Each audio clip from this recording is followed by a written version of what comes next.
Hello everyone and welcome back to LewisNews, your #1 YouTube channel for all types of Spider-Man news. And in today's video, we are going to be breaking down this Spider-Man Across the Spider-Verse trailer. But before we get to that, if you are new around here, make sure you subscribe because we cover everything from the games, movies, and the shows when it comes to Spider-Man. And if you're a Spider-Man fan and want to stay in the loop with all types of news, from rumors, updates, confirmations, everything, then this is the channel for you. So make sure you're subscribed. Also, we're so close to 1,000 subscribers, so I'd really appreciate it if we could get there in the next couple of months. With that being said, let's get straight into the breakdown of this trailer then. So we start with a few shots of Miles swinging through Brooklyn, and we get a good look at Brooklyn. We get a good look at Miles' new costume, which I think is really cool.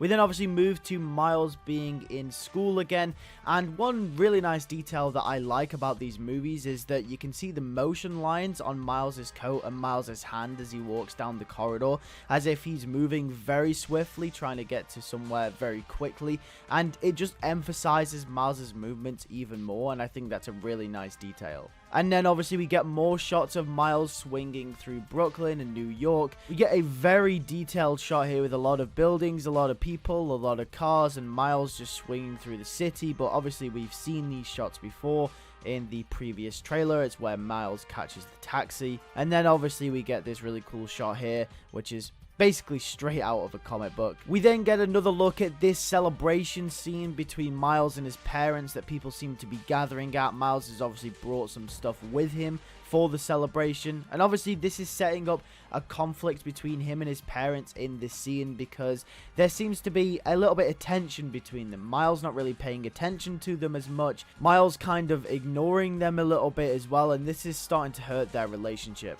This is something we knew that was going to happen coming into this movie. We knew that Miles was going to have relationship issues with his parents because of him being Spider-Man, and it was just set up that way from the end of Into the Spider-Verse, and I can't wait to see how they handle the relationship between Miles and Jefferson Davis, especially with Miles being Spider-Man after what happened at the end of the last movie. We then get our first look at the Spot in this film. Now the vibe I get from this is that the Spot is going to be a very kind of tragic villain, if you could say that, because he's set up in this way in this trailer where it almost seems like the powers that he has aren't his fault, and he's kind of just trying to live his life. And yeah, he's robbing places and stuff, but he's not a big-time supervillain. He seems like just someone who ended up with these powers, and now he's using them in ways to favor his life, which is obviously robbing banks, robbing stores, etc. But it doesn't look like he's causing inherently any massive damage to the universe or to the multiverse, in which he will come to find out later is actually doing a lot of damage. So the Spot might be a very tragic villain, especially from what I gather in this scene. It seems like a very funny interaction, and obviously that something that happens in this fight with Miles Morales is going to cause the massive break in the multiverse that we keep getting teased on in this film. We currently don't really even know how Spot actually ties into this movie, other than the fact that the Spot is the main villain of this film and Part 2, which has been named Beyond the Spider-Verse as well. But how the Spot fits into all of this, we don't actually know at this point in time, and I reckon it's going to be probably one of the big reveals of the actual movie. But this is our introduction to the Spot. We then get a scene once again setting up that tension between Miles and his parents. This is actually a really big focus in this trailer, and I didn't think they were going to focus in on it as much as they actually did. But we get a second scene where Miles is at a parents' evening with his parents, and basically his teacher is reading out Miles' grades. He's getting good grades, but then in some subjects he's actually lacking. Now we know Miles is a smart kid, and he was sent to Brooklyn Vision's Academy because of his smarts, and obviously if he isn't performing up to the standard that his parents would like, this is once again going to create some tension. And then obviously the teacher says to them, you know, Miles is lying to you. I don't think that you understand this, and I think you do know, but you've got to get this out of him. You've got to find out what's going on with Miles. And his parents kind of look at each other like, yeah, we know he's lying to us. Something is going on here that's a bit fishy, because he hasn't been acting normal lately, obviously ever since Into the Spider-Verse and the events that took place in that movie. So it's going to be very interesting to see what happens between Miles and his parents in this film and see how they flesh that out. Then obviously we get more shots of Gwen and just stuff that we've seen from the original trailer. We get another good look at Jessica Drew, aka Spider-Woman, which I cannot wait to see her in this movie. I cannot wait to see how they adapt this character. She kind of seems like Miguel O'Hara's right-hand woman, like them two are in cahoots together, and she kind of seems like the second in command when it comes to the Spider HQ and like all the Spider-Men and women coming together to form this massive spider team that Miles refers to. We then get a really good look at Spider-Punk, and this is our first look at him in this film. We know that Hobart Brown is going to have some sort of relationship with Gwen Stacy, which is going to make it real spicy with him and Miles Morales. We know that Miles and Gwen are obviously going to be getting in a relationship at some point, if not in this movie, and Beyond the Spider-Verse as well, because them two have been set up from Into the Spider-Verse to be in this relationship. But from what Haley Steinfeld has come out and said about the movie, we now know that Spider-Punk apparently is going to have a role to play in this kind of love triangle between Miles, Hobart, and Gwen. So it's going to be really interesting to see how he plays a part in this film. But yeah, this is our first visual look at him in the film, and he looks really, really awesome. We then get a really good look at Spider-Man India as well. He's looking really cool as ever. They then just replay some shots that we've already seen from the previous trailer. We then get a really cool look at Miguel O'Hara with his mask on. That Spider-Man 2099 design is absolutely awesome, and every time we see him, I just can't help but smile, because I really love the suit, I really love the design, and Oscar Isaac puts in a very, very good performance from what we've seen from the trailers. We then obviously get more looks into this scene where we've got Miguel, we've got Jessica, and we've also got Gwen. And Miguel passes Gwen something, and then it turns out it's one of those multiversal traveling devices. And this is the device that, if you guys remember, from Into the Spider-Verse, makes it so that you don't glitch out when you travel the multiverse, which was the issue that they had in Into the Spider-Verse when obviously Peter and everyone from the multiverse was glitching out because they were in Miles' universe. But this device is given to all the Spider-Men and women that are traveling the multiverse, and I'm assuming this scene takes place before Miles and Gwen meet up again. So this is going to be our introduction to Gwen in the film, and we're probably going to get a bit more of her backstory, and then it's going to lead to this scene where Gwen gets this device from Miguel O'Hara, and then she goes to Miles' universe. Then we get another cool shot of Miles, Gwen, and Jessica Drew walking through the Spider HQ, and we get basically a look at a bunch of different Spider-Men and women, which is really, really awesome. The next scene, however, is when it starts to really, really ramp up. We start to get introduced to the idea that Miles isn't allowed to join this team. But why? Why isn't Miles allowed to join this team? What has Miles Morales done to warrant the rejection of Miguel O'Hara? Then we also get a really cool Spider-Man No Way Home reference, where Miguel O'Hara referenced what happened with Doctor Strange in Spider-Man No Way Home, and basically says the nerds that caused that event in the MCU. He refers to the universe as 1999999, which is the original name for the MCU universe in the Marvel multiverse. Obviously, now the MCU has been renamed Earth 616 because they are referring to the MCU as the mainline Marvel continuity. And obviously, the 616 universe is from the comic books, and that is the main Marvel continuity in the comic book line. So they're now referring to it as the 616 universe, but Miguel O'Hara referring to it as its older name. But yes, it's still the MCU, and he is referring to the Doctor Strange events that happened in No Way Home. And Miguel is obviously mad at what happened during the events of No Way Home and the possibility of that happening again. And maybe that has something to do with tying into why he won't let Miles join this team. But considering basically every Spider-Man and woman in the multiverse is a part of this spider team, there has to be an ulterior motive or an ulterior reason as to why Miles isn't allowed to join this team. And I reckon it has something to do with the Spot, but we'll talk about that later on in the trailer breakdown, because there is a few shots that really do indicate that there is something more going on here. Then we get reintroduced to Peter B. Parker, and Miles and Peter share a nice moment together. We also get introduced to Mayday Parker. It's really, really awesome to finally see Peter Parker's daughter and Mary Jane's daughter getting the attention that she deserves in the mainstream media. Obviously, in the Spider-Man comic books, we've been wanting Mayday Parker to come in the main line for so long because we just want Peter to move on, grow up, and have kids. And it's an issue that if you guys are following the mainline comic books, you would know that we have with those comics. And the fact that Mayday Parker is now a part of the mainstream media, Mayday Parker is going to be introduced as a mainstream character in these films. Brand synergy will hopefully propel this character forward, being in more comic books in the future. Or at least we hope so. I'm going to be making a video about this on Lewis Films at some point in the future, because I think Mayday Parker's role in this film is going to be ever more important. We then get a very sinister low-angle shot of Miguel O'Hara basically saying he'll take it from here. This is a very sinister shot, putting him in an antagonistic role. We can see that he is obviously very, very annoyed about something. We know from the previous trailer, this was the scene where he was dwelling over his missing daughter, Gabriella. So obviously, Gabriella being missing and his daughter is going to be one of the main motivations as to why Miguel O'Hara does what he does in this film. Obviously, I think the disappearance of Gabriella maybe has something to do with the Spot, and the Spot is maybe going to have a tie to Miles Morales, which is maybe why Miguel O'Hara rejects Miles Morales. But once again, like I said previously, we'll talk more about that later on in the trailer breakdown, because there is a few shots that do line up together that suggest more is going on behind the scenes. The next scene that we do get is of Spider-Gwen holding a version of Peter Parker in her arms, as it seems like he is dying.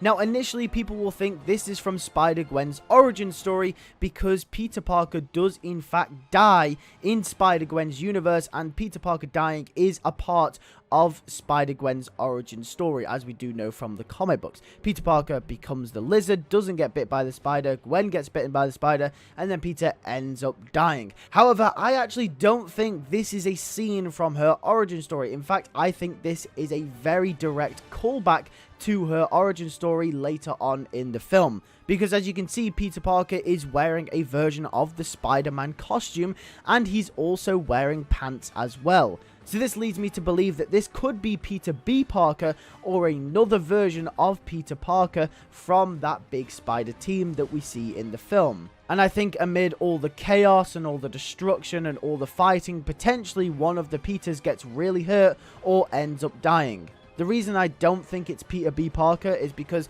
this looks more like a death scene, and they wouldn't show Peter B. Parker's death on screen in the trailer. That would be absolutely mental. But yeah, I do think that this is a direct callback to what Gwen had to endure in her origin story, obviously losing Peter Parker, who was her best friend of her universe. We know that the producers have confirmed that we're going to be getting a lot more of Gwen's backstory and Gwen's story as a whole in this film. So I do think her origin story of her losing Peter Parker will be a massive, massive player in her story in this film. We then get a really nice shot of Gwen, and this is obviously her transcending the multiverse.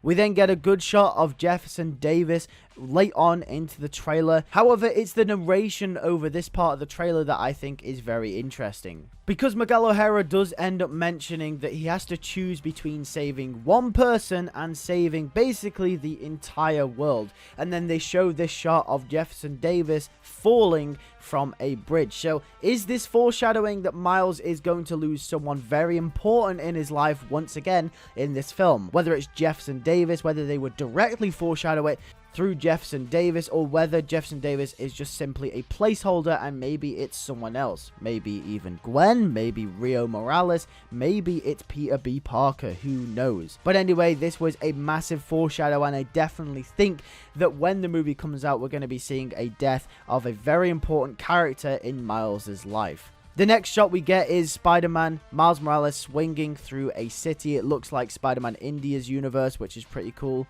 Then we get a really cool shot of another Spider-Woman. Now, I could be wrong, so correct me in the comment section down below, but I'm pretty sure this is Spider-Bite, who is basically like a very futuristic Neo-type Spider-Woman character. Either way, she's looking really cool, whoever she is. Then we get a really cool shot of Miguel O'Hara, once again, from the trailer before, but this time he looks even more angry. I don't know if they've updated this shot or not, but oh my god, he looks furious, whatever he's chasing down, probably Miles Morales. Then we get a cool shot of the Spot, kind of sitting in this very spot-like dimension. This dimension that he's in is full of spots, and it looks like he's just lost. Whether this is within his own head, whether this is him waking up in an alternate universe, or whether this is a part of his origin story of how he gets his powers, who knows. But this is the last time that we see the Spot in this trailer. But the most interesting part of this shot comes in the next shot when we have a close-up of Miles Morales. Now, I might be clutching at straws, but this close-up suggests that there is a similarity between the Spot and Miles Morales, and there is something going on here than we previously first thought.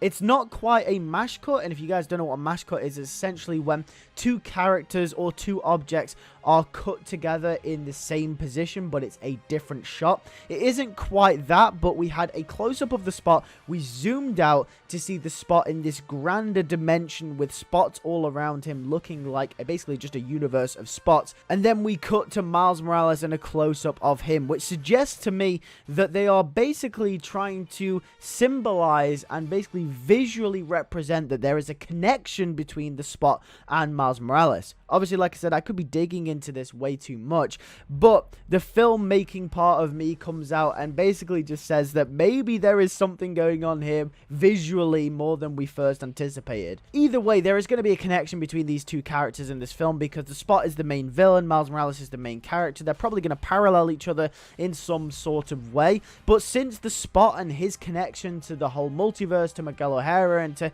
everything that we know that is happening in this movie isn't actually clear at this moment in time, we know that there is going to be a big secret that will be revealed in the film. But I just thought this was interesting. I want to know your thoughts in the comment section down below. We then cut to Miguel O'Hara fighting Miles Morales, and this looks like it's with all the Spider-Men in the background, so this is probably just after the chase scene that happens earlier in the trailer. And obviously, one thing I really like in this scene is the lighting and the dynamic lighting in this. I really like how it gleans off Miles's costume. You can see a lot of the texture on Miles's suit. I think it looks really awesome. And I think a lot of the shots haven't done Miles's costume justice in this trailer, because a lot of people are saying that they prefer the Into the Spider-Verse suit over the new Across the Spider-Verse suit. But I think the lighting in this scene and the background and everything does enhance the suit's textures and basically makes the suit look really awesome. I prefer the new suit. I'm one of probably the only few people that prefer the new one. I just like how slick it is. But yeah, this shot really does bring out the suit more than any other. We then get a shot of Miles Morales fighting Miguel O'Hara as well, probably in Spider-Man 2099's universe, as we can see by all like the cyberpunk type trains and stuff like that, and all the futuristic stuff that's going on here. We then get a shot of a picture of Miles and Gwen, and this is Gwen reminiscing over their friendship. This probably happens earlier on in the film when Gwen is contemplating seeing Miles again, and then she will probably get that device that allows her to transcend the multiverse that we saw earlier on in the trailer, and then she will go to Miles Morales' universe. Obviously, she is missing him, and we know that they're setting up that relationship between them both. We then get a shot of Gwen and Peter on a subway or on a train in 2099's universe, and this is them chasing after the fighting Miguel O'Hara and Miles Morales. We can see Mayday Parker is tucked into Peter's chest wearing his Spider-Man mask by the looks of it, which is really cool, but them two are probably going to try and stop them from fighting, or they're on their way to save Miles because they know Miguel O'Hara is a really powerful Spider-Man. And then we get this shot of all the Spider people charging towards the Miguel and Miles battle. This is just all the Spider-Men and women that we've seen from this trailer and the previous trailer as well. You guys know who most of these guys are by now, so that's really cool. But I just want to mention we get a really cool look at Cyborg Spider-Woman at the top right there. We haven't actually seen her in this film yet through any of the trailers, so it's really cool that we finally get to see her. And then we get Miles Morales. I don't know what Spider-Man is from this universe, but this looks like one of the many different universes they are going to be showcasing off in this film. But anyway, the lighting and the art style and just everything here looks really awesome. The red light bouncing off Miles' suit. This just looks absolutely incredible. Visually, every shot I have seen has just impressed me from this trailer. And I really like the rain as well, and the way that it blends in with the surroundings. We then get a shot of Miles and Gwen from Miles' universe. This will obviously be after Gwen visits Miles, and I think this is really awesome. And yeah, once again, building upon their relationship. We then cut back to the battle with Miguel O'Hara and Miles Morales, and basically Miles just saying, you know what, I'm going to do my own thing. I think the main story in this film, as Haley Steinfeld pointed out in an interview as well, is how to wear the mask. You know, the first film, Into the Spider-Verse, the story was about anyone can wear the mask, right? That was the whole point of that film. That was the message that that film was trying to convey. This film, however, will be about how you wear the mask and how you become Spider-Man, how you become Spider-Woman, whoever you are. And I think this will be represented by every single Spider-Man that is in that Spider team will essentially just kind of be like robots. They're all the same. They all have the same power set. They're all Spider-Men. They're all Spider-Women. And Miguel is like, to be Spider-Man or Spider-Woman, you have to be this certain way. You have to make sacrifices. You have to go through death. You have to go through loss. You have to go through tragedy. And this is what Miguel is saying when he also refers to Uncle Ben. He says, basically, if it wasn't for Uncle Ben, most of us wouldn't even be here. And Miles is like, you know what? I want to save my family. I don't want anyone to die. I'm going to do my own thing. So it's about how you wear the mask, and that's the message of this film, and I think that's really neat. We then cut to a shot of Miguel O'Hara with his eyes wide, and this is a close-up of him looking really, really awesome. He looks really angry, and to be honest with you, him paired with Oscar Isaac as a voice actor is really doing this character justice in this film. And then we get a shot of Spider-Gwen looking awesome. This looks like it's in that Neo Matrix world that I mentioned before. Not sure what that world is once again. Maybe it's Gwen's world. Who knows? It possibly could be Spider-Gwen's world. That would be awesome. And then we get a shot of Miguel O'Hara and Spider-Woman coming through the back in the portal there as well. Once again, this looks like it's in that Neo world as well. Possibly Gwen's world. If you guys know which world this is, let me know in the comment section down below. I'd love to know your thoughts.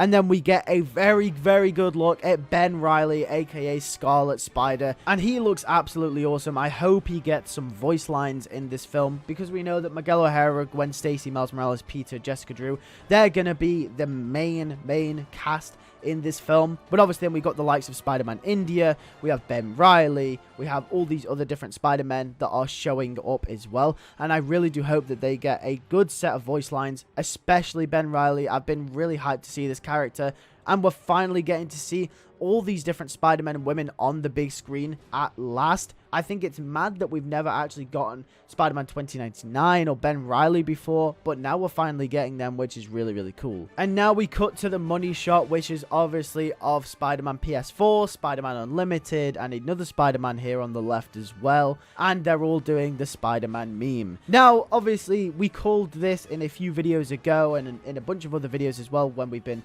basically breaking down the news for you guys. We have said, essentially, like, you know, they are going to be using different Spider-Men and different Spider-Women that the audience are familiar with, and they're going to be showing them off at the front and center. And that is because, obviously, for marketing reasons, if people see a Spider-Man that they recognize, they are more likely to go and see this movie, which is exactly why we've seen Ben Reilly, which is exactly why we've seen Spider-Man PS4 and Spider-Man Unlimited, because they are Spider-Men that the audience are familiar with. And this is a really cool money shot, because it's not just these guys. You can see that every Spider-Man and woman in the background is doing the Spider-Man meme as well when they say, you know, hunt for Spider-Man, which is obviously referring to Miles Morales. And then the final shot is Miles Morales running away from the horde of Spider-Men and women that are chasing after him. And then we get the title card, obviously in glitchy fashion, Spider-Man Across the Spider-Verse. And then we get a really cool stinger as well with Miles once again running from the horde of Spider-Men and women.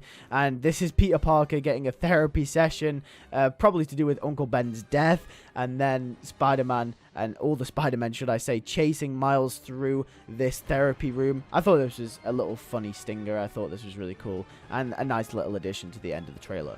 Either way, that is it for my breakdown of the Spider-Man Across the Spider-Verse trailer. This has been a really long video, probably my longest video on the channel thus far. There was a lot to break down in this trailer, and I'm sure that we're going to have more stuff that comes out when more people find little tidbits and little bits of information in this trailer that we didn't initially pick up on. But with that being said, let me know what you think in the comment section down below of this trailer. I want to know all of your thoughts. And with that being said, thank you guys for watching. I'll catch you all in the next video. Take care and peace.